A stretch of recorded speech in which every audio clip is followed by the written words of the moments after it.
এই অ্যাঙ্গেলটাই মনে হয় সম্ভবত ভাইব্রেশন, যেটা মানে ফোন ঝাঁকি খেলে, যেটা কি বাংলা ভাষায় জানি না, ওইটা সম্ভবত একটু কম আসার কথা।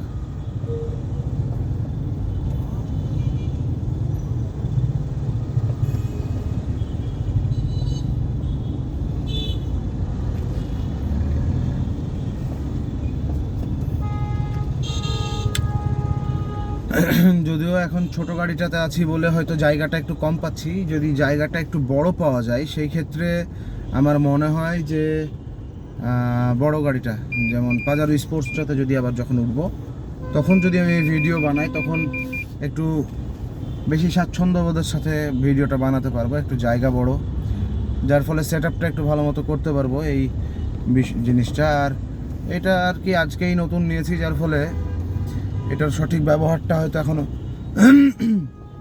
পুরোপুরি শিখে উঠতে পারিনি। তবে খুব একটা বেশি সময় লাগবে না। আর তার মধ্যে ব্যবহারের আর কি, ঢাকার জ্যামের মধ্যে কি ব্যবহার করব কি করব না, এখানে তো মানে একবার স্টার্ট করলে আর কোনো জায়গায় হাত দেওয়ার কিছু থাকে না, সম্পূর্ণ মনোযোগ গাড়ি চালানোর দিকে দিতে হয়। মুখে কথাটা বলতে সমস্যা হচ্ছে না, এই কারণে কথাটা তো বলতে পারছি। হ্যাঁ, তবে আমি বেশ কিছুদিন আগে আমার ইউটিউব চ্যানেলটা যখন ঘোড়ার ডিম হচ্ছে ফেসবুক পেজ, আর আজব দুনিয়া হচ্ছে ইউটিউব চ্যানেলটা যখন আমি খুলি, তার পর আমি একটা টার্গেট নিয়েছিলাম যে অন্তত 365 দিনে আমি 365টা ভিডিও আমি আপলোড দিব। আমার যে কারণে হোক না কেন সেটা সম্ভব হয়ে ওঠেনি। আর যে কারণে কি, আমার গাফিলতি ছাড়া অন্য কিচ্ছু না। আমাকে ভিডিও বানাতে আর কে বা মানা করেছে, আর আপলোড দিতেই বা কে মানা করেছে? যেমন কেউ সাপোর্ট করেনি, সে তেমন কেউ বাধাও দেয়নি, বরঞ্চ হাতে গোনা দু একজন মানুষ আছে যারা আমাকে সাপোর্ট করেছে, আমার পরিবারের বাইরের, যে বানাতে থাকো বা বানাতে থাকেন, হয়তো ভালো কিছু রেজাল্ট আসতে পারে। আচ্ছা, এই জিনিসটা যেটা না দেখালেই না, যে এখানে এই যে সিরিয়ালগুলো দেখছি, আরও পেছন থেকে ছিল যে সিরিয়ালগুলো দেখছি, এগুলো হচ্ছে পাম্পের সিরিয়াল, তেল নেওয়ার জন্য। আমি একটু ভুল করে ফেলেছি। এইসব হচ্ছে ইউটিউবার টিকটকার, তারপরে ফেসবুকে যারা ভিডিও মানে মোট কথা কন্টেন্ট ক্রিয়েটর যারা, তাদের এগুলো চোখের আড়াল হতে পারে না। আমি যেহেতু ওই লেভেলের না, যার ফলে আমি অনেক লেটে ক্যামেরাটা ধরেছি। যে এখন পর্যন্ত দেখা যাচ্ছে রাস্তার ডান সাইড দিয়ে প্রাইভেট কার, সিএনজি, এগুলো সিরিয়ালভাবে সারিবদ্ধভাবে রাখা আছে। এরা কিন্তু জাস্ট পাম্পের তেল নেওয়ার জন্য সিরিয়াল দিয়ে রেখেছে যেখান থেকে শেষ। তো এই জিনিসটা আমি অনেক আগে থেকে ভিডিওটা করতে পারতাম, কেননা 1 কিলোমিটারের কাছাকাছি হচ্ছে এই সিরিয়ালটা। তো আমি অনেক পরে জিনিসটা নোট করেছি। এটা কিন্তু কন্টেন্ট ক্রিয়েটর যারা, তাদের চোখ ফাঁকি দেয় না, যারা প্রফেশনাল কন্টেন্ট ক্রিয়েটর, তাদের চোখ ফাঁকি দিতে পারে না। ওরা আমার মতো গবেটের মতো কাজ করতো না। ওরা একদম শুরুতেই দেখা যাচ্ছে কি যে ক্যামেরাটা ধরে নিত। তো এই হচ্ছে টোটাল বিষয়। এখন আমি আছি হচ্ছে রামপুরা, যাচ্ছি ইস্ট ওয়েস্ট ইউনিভার্সিটি বা ইস্ট ওয়েস্ট ইউনিভার্সিটির পেছনে। গত 3-4 মাস যাবত আমরা ওখানেই থাকতে হচ্ছে আমাকে, বা থাকছি। আর এই যে সামনে এক সোনা তো পাওয়া যাচ্ছে না, আর এক সোনা এই যে সামনে যাচ্ছে, এটাও একটা সোনা সিলিন্ডার, গ্যাস সিলিন্ডার। এখন এটা মনে হয় 20 ক্যারেটের সোনা, আর তেল হয়ে গেছে হচ্ছে 24 ক্যারেটের সোনা, বা তার চেয়ে অনেক কিছু। বা এটা সোনা, ওটা ডায়মন্ড, হীরা।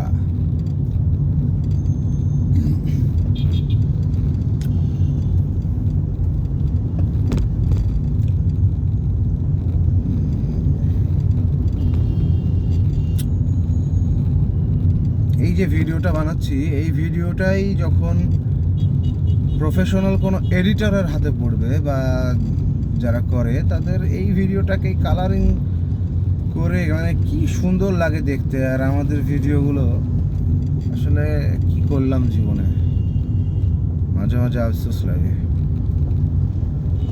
আচ্ছা, আমি মনে হয় আবার একটু জ্যামে পড়ে গেলাম বিটিভির সামনে, বাংলাদেশ টেলিভিশনের সামনে।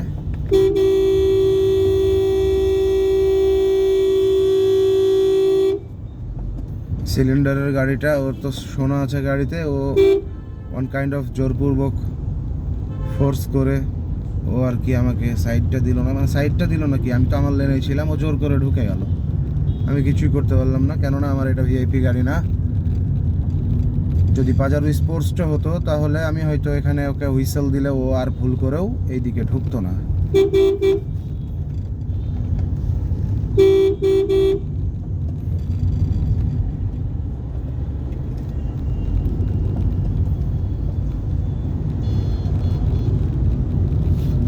ট্রাফিক পুলিশকে দেখলাম ও এই যে মারামারি শুরু করে দিয়েছে রাস্তার মধ্যে।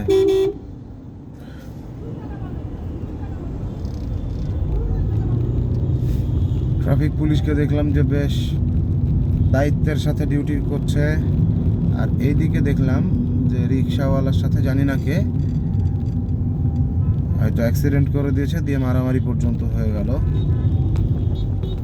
আমরা চলে এসেছি হচ্ছে আফতাবনগরের, মানে বনশ্রীর গেট পার হচ্ছি, আর আফতাবনগরের গেটের মাঝামাঝি এই যে ব্রিজটা পড়ে এখানে একটা ছোট্ট, এর নিচ দিয়ে হাতির ঝিলের পানিটা বের হয় এইদিকে। জানি না নদীটার নাম কি। আফতাবনগর আর বনশ্রীর ঠিক মধ্যে একটা ছোট্ট নদী আছে, এটাকে আমরা এখন ট্রেনের মতো মনে করি, কিন্তু এক সময় নাকি নদী ছিল। সেখানে নাকি ফেরি পর্যন্ত চলাচল করতো, সেটা আমি শুনেছি। তো সেইটা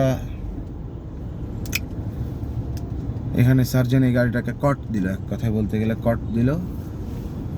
ট্রাফিক পুলিশ এখন গাড়িটাতে উঠে গেল, পুরো এখন কাগজ চেক করতে করতে যাবে। যদি কাগজ ঠিক থাকে সামনে গিয়ে নেমে যাবে ট্রাফিক পুলিশ, আর যদি না থাকে তাহলে হয়তো মামলাও দিতে পারে। আর রোজা রমজানের দিন কি আর বলবো, আপনারা জানেন, যদি মামলা না দেয় আর কাগজও যদি ঠিক না থাকে তাহলে কি হতে পারে। এত বেশি বকবক করা আমার ঠিক হচ্ছে কিনা আমি জানি না। সবচেয়ে বড় কথা, এই যে ভিডিওটা বানালাম এইটা যদি ল্যান্ডস্কেপে বানাতাম তাহলে আমার জন্য একটু সুবিধা হতো, আমি ইউটিউবে আপলোড দিতে পারতাম। ইউটিউবে এখন আপলোড দেওয়ার জন্য আমার এই রেজুলেশনটাকে নষ্ট করে আবার নতুনভাবে করতে হবে একটু। কিন্তু ভিডিও এডিটরও তো খুব একটা আমার কাছে ভালো নাই, আর এডিটিংয়ের কাজও খুব একটা ভালো পারি না। এর মধ্যে আবার আমার ভয়েস কেমন আসছে, সাউন্ড কেমন আসছে তাও আমি জানি না। এখন সামনে একটা দেখার বিষয় আছে, এই যে এখানে আফতাবনগর বা বনশ্রীতে ঢোকার জন্য যদি একটু জায়গা, বনশ্রীতে ঢোকার জন্য তো বলা যায় যে কেটে রাখা আছে আফতাবনগরের পাওয়ার আগ দিয়ে, সেখান দিয়ে ইউটার্ন নিলে বনশ্রী ঢোকাটা সুবিধা হয়ে যায়। কিন্তু আমাদেরকে আফতাবনগরে ঢোকার জন্য এই যে বাম সাইডে ব্র্যাক ইউনিভার্সিটি পার হয়ে আমাদেরকে সামনে গিয়ে একটা ইউলুপ পড়বে।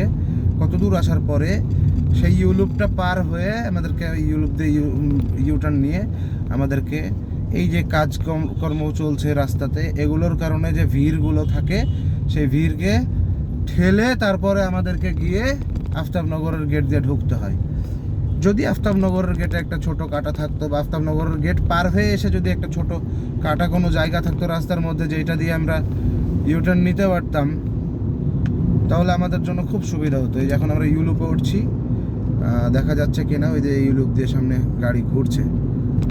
আসলে রোদের মধ্যে তো, আর আমার ফোনের ব্রাইটনেসটা একদমই কমিয়ে দিয়েছি, কেননা এতক্ষণ ধরে যদি ভিডিওতে ব্রাইটনেস বেশি দিয়ে ভিডিও করি আমার ফোন গরম হয়ে যাবে। আমি আগেই বলেছি যে আমার ডিভাইসটা খুব একটা ভালো না, গরম হয়ে যাবে এবং চার্জও দেখা যাচ্ছে কমে যাবে। চার্জটা ভালো ব্যাকআপ দেয়, কিন্তু ফোনের উপরে চাপ পড়ে যাবে।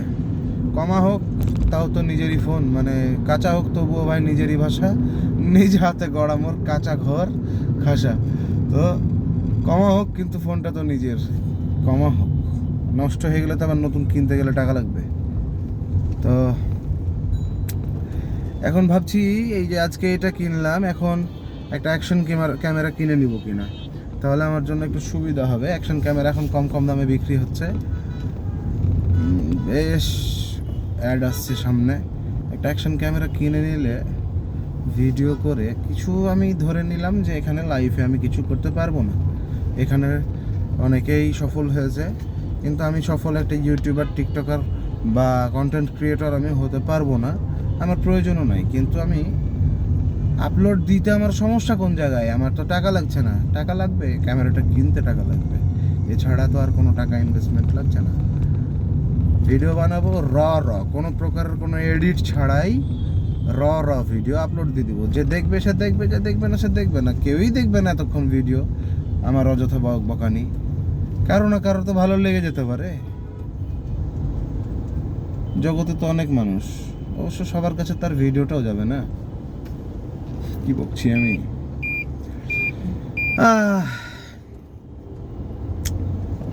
11 মিনিট পার হয়ে গেছে।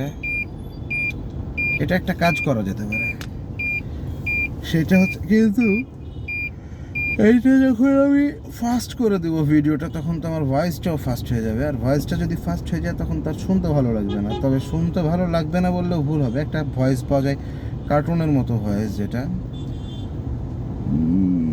এটা করা যেতে পারে। কিন্তু এটা করার জন্য আমাকে যেতে হবে কাইন মাস্টারে আবার লোগো থাকবে। লোগো থাকলে সেই ভিডিওটাকে মানুষজন মনে করে যে এটা কমা ভিডিও।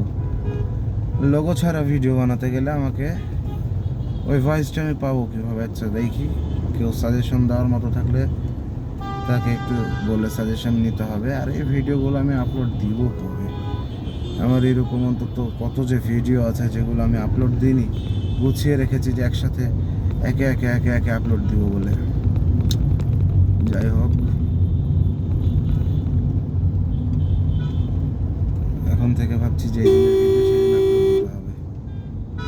এই যে বাম সাইডে ভ্যানওয়ালা মামুর বেটা অ্যাঙ্গেল নিয়েছে, রাস্তার মিডল দিয়ে যাবে ও। ওর সামনে যদি গাড়ি ব্রেক করি, এটাও ভয় যে পিছ থেকে ব্রেকে কন্ট্রোল করতে পারবে না, এসে তখন অ্যাঙ্গেল ঢুকে যাবে আমার গাড়ির ব্যাক ডালাই।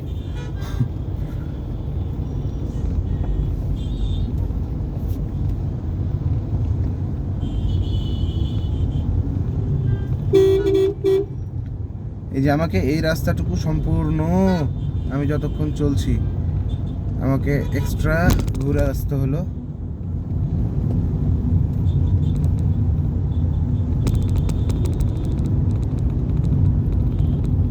এই জায়গাতে এই যে ফুটওভার ব্রিজের পাশ দিয়ে যদি একটা ছোট্ট কাটা থাকতো, এখান দিয়ে ইউটার্নটা নিয়ে বামে ঢুকে গেলাম, কি সুন্দর ঝামেলা মুক্ত।